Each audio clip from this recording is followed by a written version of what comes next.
à toi. Amen. Amen. Choisis ce que tu veux. Même si on dit soit. Même si tu veux prendre tout prends. Mais pour lui que tu me laisses avec Jésus. Si toi tu vas à gauche, Satan, moi je pars à droite avec Jésus. Si toi tu vas à droite, moi j'irai à gauche. Le problème, c'est que tu sois séparé de moi pour que je réussisse. Alléluia. Amen. Sépare-toi de moi, frère. Pour que je puisse aller de l'avant. Tu es pour moi une pierre d'achoppement. Je dois avancer.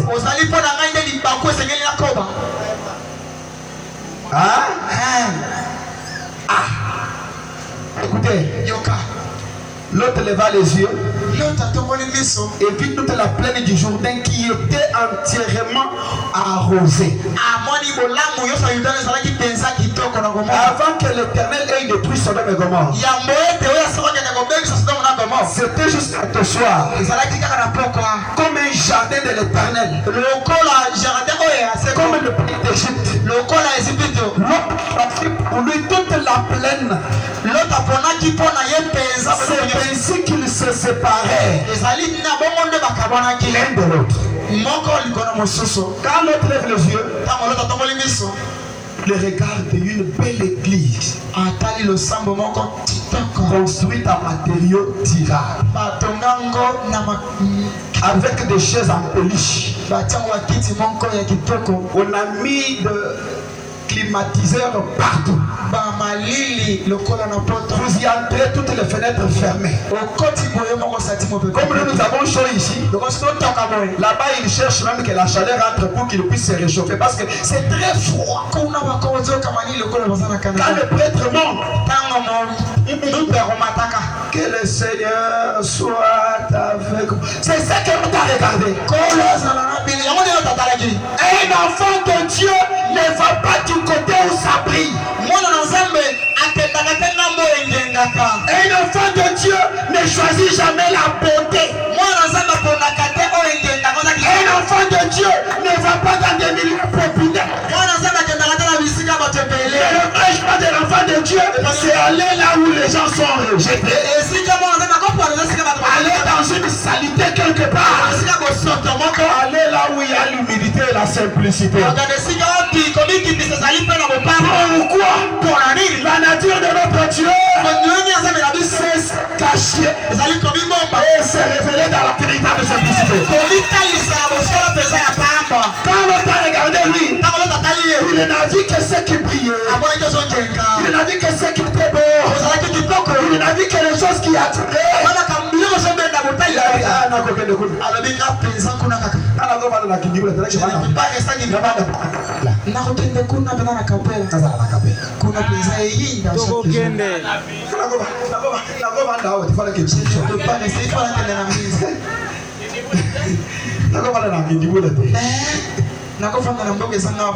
Alléluia. Amen. C'était ça le choix de l'autre. Écoutez, Abraham a habité dans un pays là. Il est resté là-bas. L'Éternel dit à Abraham, après que l'autre se fut séparé de lui, je suis au verset 14. Lève les yeux et du lieu où tu es, et regarde vers le nord et le midi, vers l'Orient et l'Occident. Car tout le pays que tu vois, je le donnerai à toi et à ta postérité pour toujours. Vous comprenez? Lorsque Dieu, Abraham se sépare de l'autre, c'est là que Dieu amène une promesse de la bénédiction. Frère, aussi longtemps que tu es collé au monde, aussi longtemps que tu es collé aux anciens amis païens, Dieu du ciel ne te bénira jamais. Tu veux réussir, sépare-toi de lui. Alléluia. Amen. Je vais dire quelque chose, excusez-moi. Je vais dire quelque chose. Avec Christian. Mon cambi. Christian. Je ne t'ai pas appelé. Je n'ai pas dit pour que tu viennes ici. Je voulais demander, est-ce que quand tu m'as donné cette histoire, je suis un peu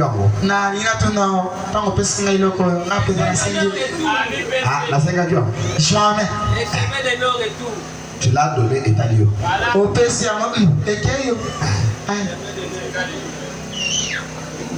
Lisons dans l'appel d'Abraham. Prêché le 11 novembre 55.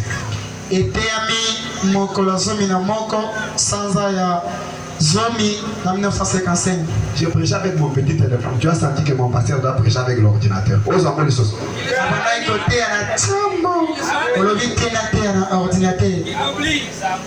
Hein? Écoutez, comme le papa Augustin était venu là. Dans une chemise, le papa le la chemise avec pas ce qu'ils ont là. À la taille dans l'église. Le bin à la table les choses. Jamais, comme il y a. Voilà. Oh, pasteur, ça c'est très ravissé. Papa, on a commis mon porte, il va te dire quoi? Na kufate. Na kufate na boto le baka. Ndini. Ma fou. Tozo ngisa. Eh, to boto li. Bobo, on va passer que ça a biloté. Eh, to boto li. C'est ça bisoté na to boto li. To pas ga faire taille. Comment na kotanga molonga tu ko bena moko. Christian ouais. Christian ngai. Na senga ki wangote. Parce que moi je t'avais demandé ça. Tu allais me laisser mourir avec mes tombes. Quand vous bandez le gros, bien que ça ne pas, je ne rentre pas. Na kozongate. Le bagage pour faire. Comment on a un molonga tout comme un moko. Aussi on m'a dit que petit dans zone jamais. Dieu m'a élevé au Kenya. Zamba tombolinga imu kedirana. C'est vrai. Yoka. Madame Bissis. Maman le bibo. Oh, bien des gens disent. Je crois. Et ils essayent de procéder à une réforme. Notre travail n'est pas de réformer. C'est de prêcher l'évangile. Nous ne sommes pas des réformateurs. Nous devons être des prédicateurs de l'évangile. Abraham. Dès que Dieu l'a appelé, il l'a appelé à se séparer. C'est étrange, n'est-ce pas? Dieu, dès qu'il appelle un homme, il exige une totale séparation. Alléluia. Quand Dieu t'appelle, il exige une totale séparation. Vous savez que le monde veut des hommes sociaux. Non, des hommes sociables. Ah,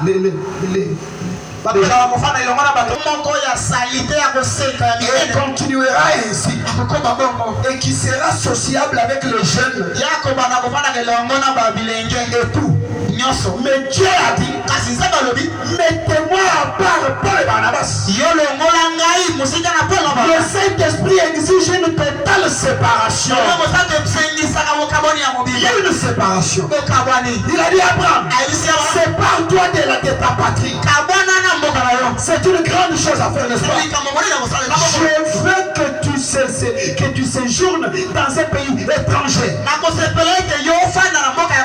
Tu n'as jamais marché dans cette voie auparavant. Mais je veux que tu te sépares afin que tu marches avec moi parmi les peuples étrangers.